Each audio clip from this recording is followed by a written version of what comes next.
Alright everyone, here we are with ticker symbol FCEL, Fuelcell Energy Inc. And before we jump into this chart, I want to say welcome to all the first time viewers and investors. Welcome to the channel, Invest for Tomorrow. To all the subscribers, welcome back, and let's jump into this chart. So Fuelcell Energy Inc. has had a run today. It broke through those highs, right, from way back here on the 18th last week, right, at 971, 973. From Friday, and then it dipped and it broke through resistance today. It broke through yesterday's highs of 965, and we could just see how this ran up. It just continued to run to newer highs, new resistance levels, and it reached here a high of about 1149. Super important to keep that number in mind. We're going to look at some resistance levels in just a moment, and we're going to look at our new support.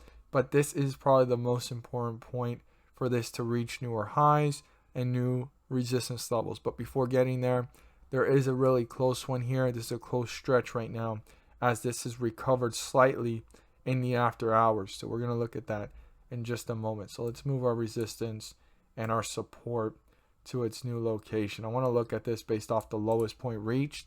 And then we're going to look at our 50-day moving average and our resistance in just a moment. So when we zoom out here, this is in a bullish trend. I mean, it's just working its way up. The volatility of the market does exist, but it's been working its way up since those lows of 650 moving forward. I mean, it collapsed a little bit when it reached these highs, so it's very important for it to continue so that it doesn't do the same effect again. And it happened twice in a short period of time. So I want every single investor to be aware of that. These are newer highs that we're seeing. But when you go here to the technicals of TradingView, I don't typically use them, but they're good to kind of use as some reference.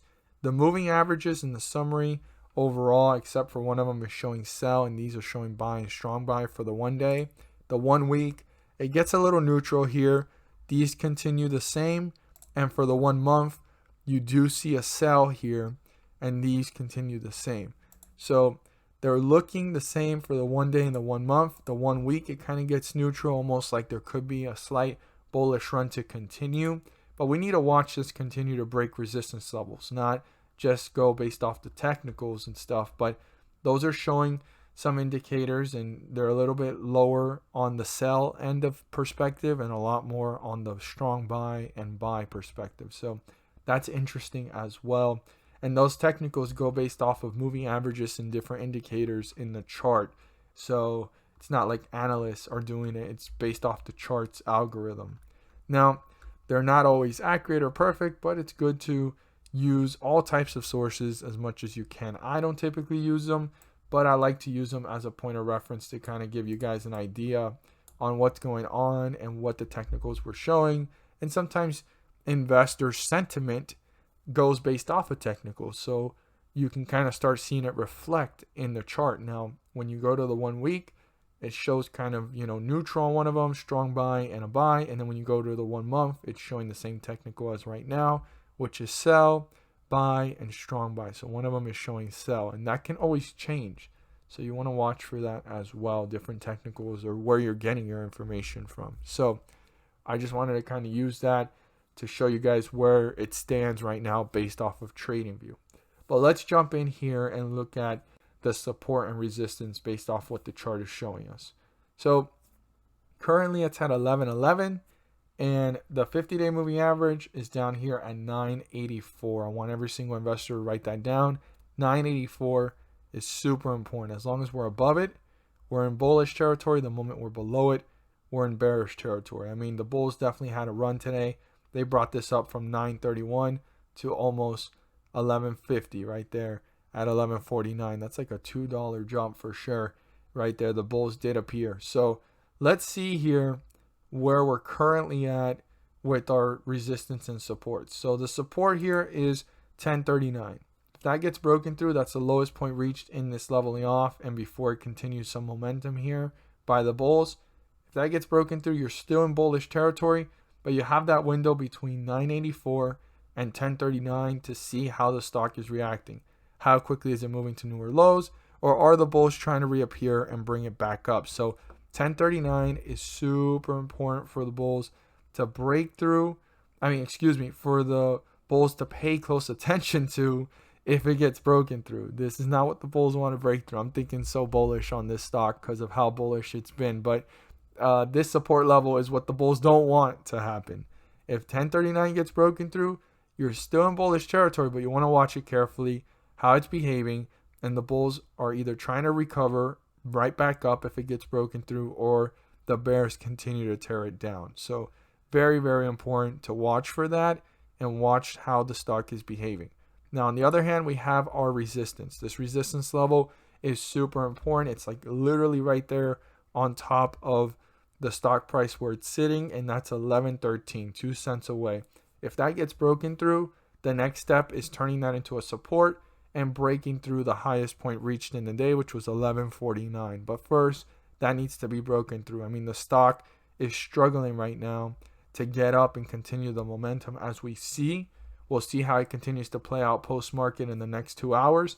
If that can be broken through either today or early on tomorrow and turn into a support, the bulls can be on their way towards 11.49.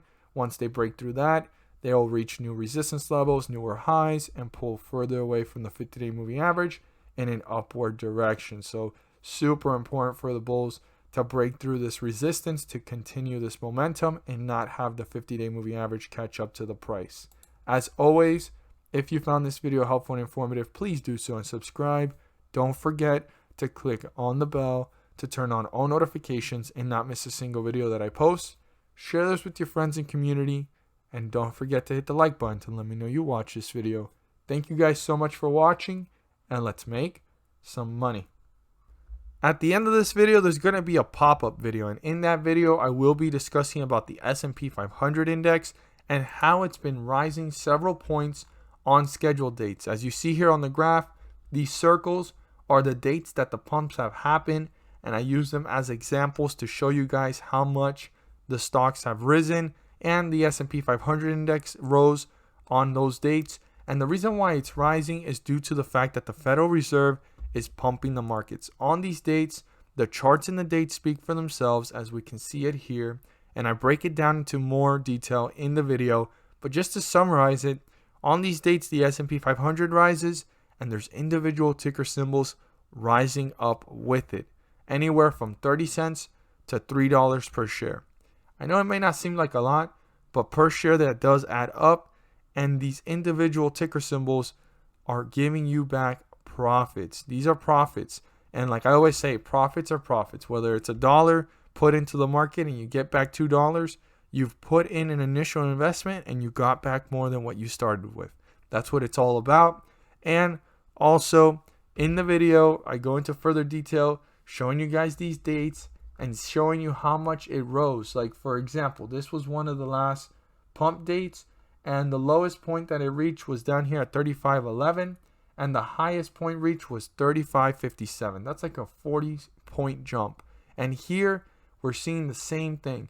It went down to 35.88, and it rose up to about, I'd say, let's see, this is all still in the same day. It rose up to about a total amount of 36.23. When you do the math, that's almost a 40 to 50 point jump, and there's individual ticker symbols rising up with this.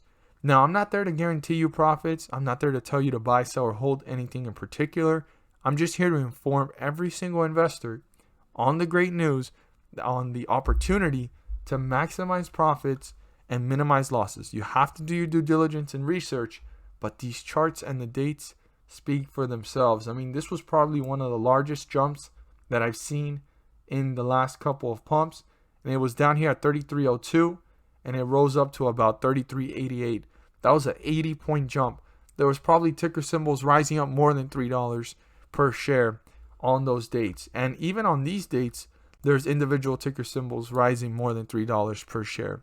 Check it out, see for yourselves, and my best advice is look for ticker symbols that may be resembling the behavior of the S&P 500 index, and you'll be able to go ahead and give it a shot. Check it out. Again, I'm not there to tell you to buy, sell, or hold anything in particular. I'm not there to guarantee you profits. I'm just here to go ahead and share the information along with every single viewer and investor. The video should be popping up soon. If you haven't seen it already, pop up, there is the link down below in the description. Thank you guys so much for watching, and let's make some money.